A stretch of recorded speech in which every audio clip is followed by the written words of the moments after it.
Jadilah seperti rumput di padang, walaupun orang tidak peduli, ia tetap teguh berdiri. Bismillahirrahmanirrahim. Assalamualaikum warahmatullahi wabarakatuh dan salam sejahtera. Izinkan saya memperkenalkan diri.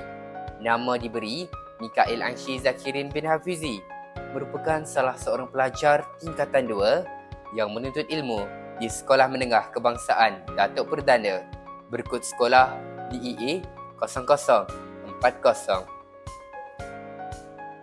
Bangkit daripada sedih, karya seorang penulis yang sangat terkenal iaitu Encik Lebah.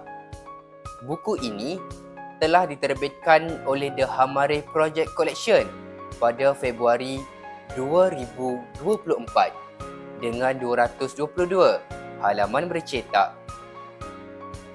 Berbeza dengan buku-buku saya yang lain, buku ini tidak mempunyai sebarang jalan cerita, namun di sebaliknya diisi dengan kata-kata semangat serta nasihat yang berkisarkan tentang dilema kehidupan. Antaranya ialah mudah berputus asa, berasa kecewa, diuji dengan pelbagai cabaran dan kesedihan. Sebuah buku motivasi yang telah memberi banyak kesan dalam kehidupan saya. Encik Lebah sebagai seorang penulis menggunakan gaya penulisan yang sangat menyentuh hati, membuatkan para pembaca dapat merasai setiap emosi yang cuba digambarkan dalam cerita. Sehinggakan saya tertarik dengan satu kata-kata oleh penulis yang ditulis buat mereka yang sering berasa gagal dalam kehidupan. Pada halaman 108 yang berbunyi, "Gagal takkan selamanya buatkan kita menangis terus, kerana kejayaan akan datang buat mereka yang bangkit fokus."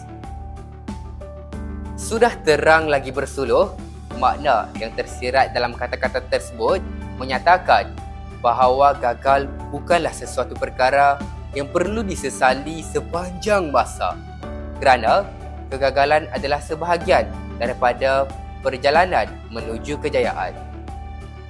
Ia mengajarkan kita untuk bangkit semula dan terus fokus pada matlamat yang ingin dicapai.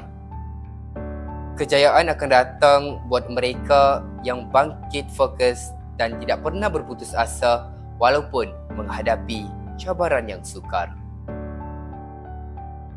Tema utama dalam novel ini adalah ketabahan, harapan dan keupayaan untuk menyembuhkan diri walaupun melalui cabaran yang berat.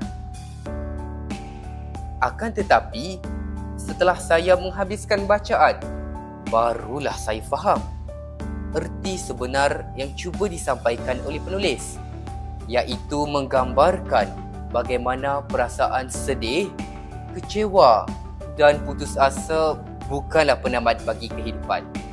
Sebaliknya, ia adalah permulaan bagi kebangkitan dan pencarian makna baru dalam hidup. Buku ini mengajarkan kita setiap kesulitan yang datang bukanlah untuk menghancurkan kita, tetapi sebagai peluang untuk kita mengenali kekuatan yang tersembunyi dalam diri kita sendiri. Sebelum saya mengakhiri bicara, izinkan saya memberi sedikit kata-kata oleh penulis. Sedangkan sampah pun banyak berkorban sebelum dibuang, apatah lagi kita yang diberi akal dan kekuatan untuk bangkit berjuang. Sekian sahaja daripada saya.